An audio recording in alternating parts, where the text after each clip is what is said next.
The ugly duckling, the swan that forgot its name. A label is a spell. The ugly duckling does not describe a bird. It prescribes an identity. The definite article hardens the verdict. It says, "This is who you are."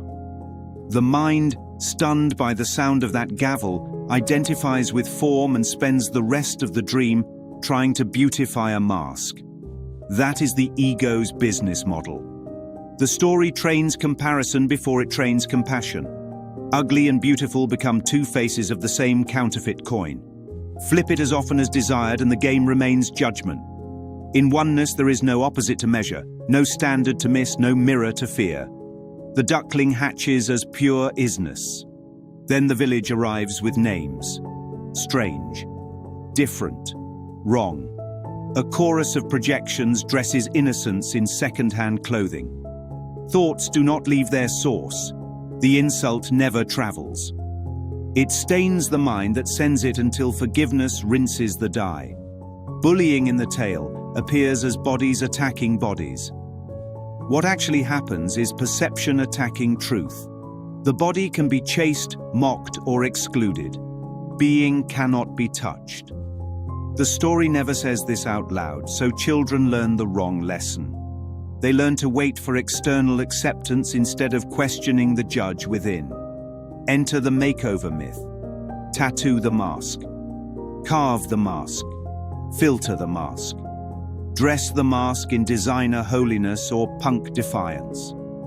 The needle flashes like an industrial pen writing, "I exist" on skin. But the ache remains because form cannot carry what only spirit is.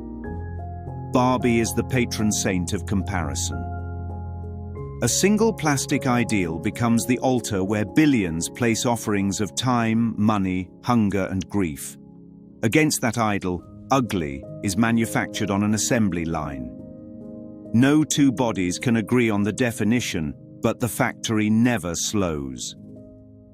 The world's beauty standard is a moving target that keeps buyers running and hearts exhausted. None of this touches what is real. The pond scene is the hinge. The duckling sees a swan, and the narrative announces transformation. But metaphysically, nothing changes. Recognition replaces confusion. The reflection is not proof of new value, it is the end of misidentification. I am as God created me. Creation does not wait for permission to be beautiful. The parents in the mind's parable wanted specialness. Specialness breeds lack, and lack breeds theft. Steal approval and it must be defended. Steal beauty and it must be performed. The witch in other stories guards the tower she built. Here the village guards its mirrors. Either way, fear pretends to protect what it actually imprisons. Victimhood becomes the curriculum. Suffer now, says the tale, and one day the world will clap. That is not salvation. That is dependence on a changing jury. Nothing real can be threatened. Nothing unreal exists.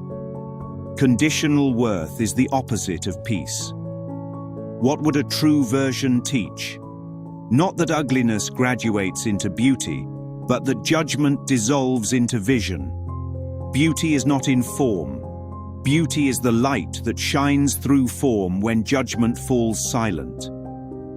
When the mind stops auditioning for a role it never wanted, presence returns.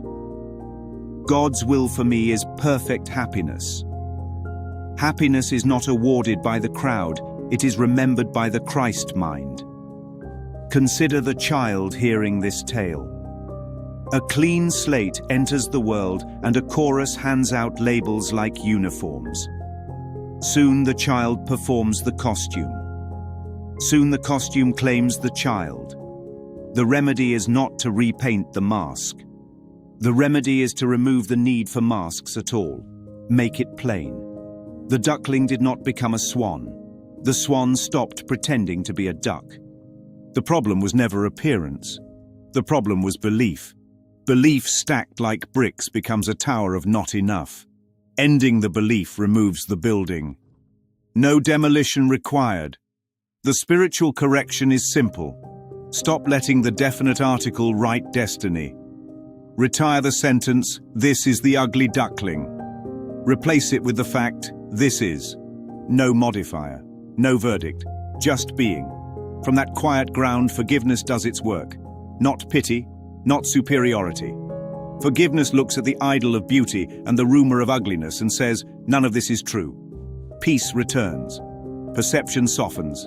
Vision opens. And the pond, once a courtroom, becomes a mirror of light. In a world of mirrors, a child was told what to see. When the mirrors were forgiven, the child remembered to be.